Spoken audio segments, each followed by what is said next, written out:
Hi, boys and girls. Today we are going to be reading Stone Soup by Ann McGovern, pictures by Winslow Piney Pels.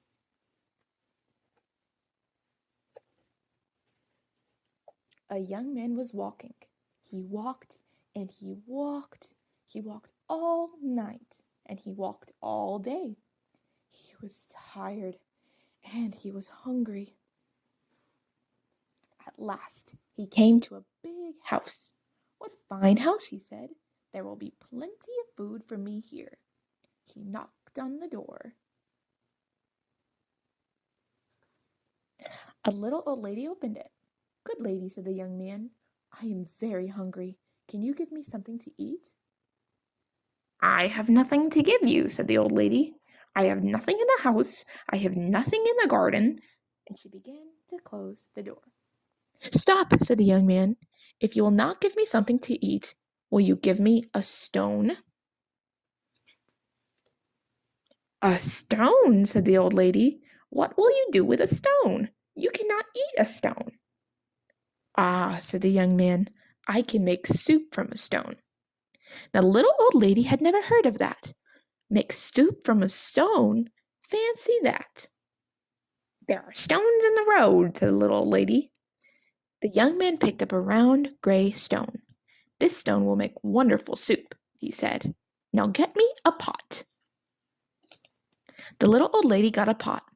"Fill the pot with water and put it on the fire," said the young man. This little old lady did as she was told, and this water was bubbling in the pot. The young man put the round, gray stone into the pot. "Now we will wait for the stone to cook into soup," he said.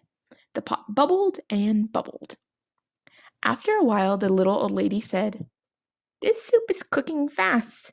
"It is cooking fast now," said the hungry young man, "but it would cook faster with some onions."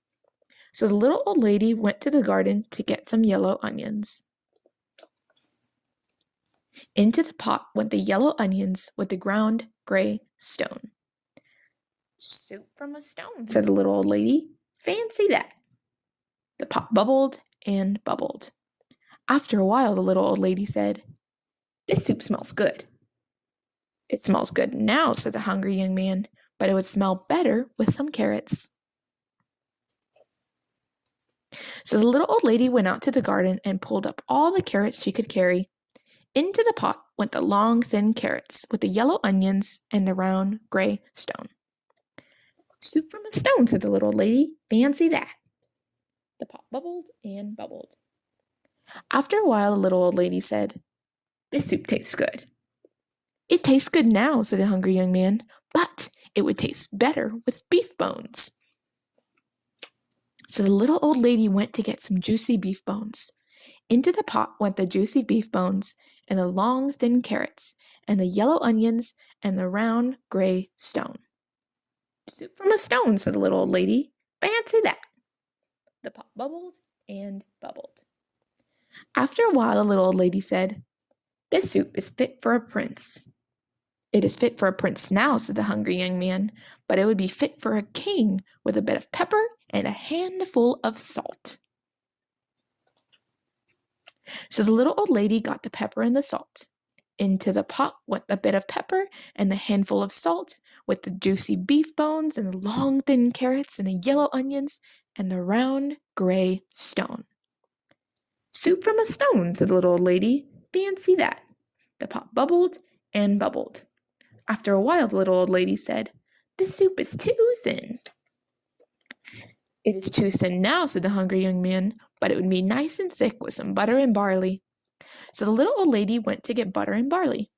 Into the pot went the butter and barley, with a bit of pepper and a handful of salt, and the juicy beef bones, and the long thin carrots, and the yellow onions, and the round gray stone. Phew!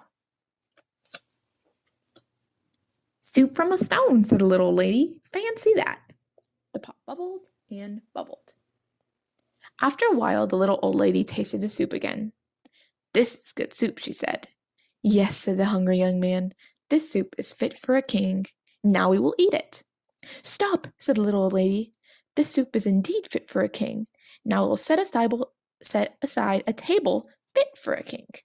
So she took out her best tablecloth and her best dishes. Then the little old lady and the hungry young man ate all the soup made with the butter and the barley and the bit of pepper and the handful of salt and the juicy beef bones and the long thin carrots and the yellow onions and the round gray stone. Phew. Soup from a stone, said the little old lady. Fancy that. Now I must be on my way, said the young man. He took the stone out of the pot and put it into his pocket.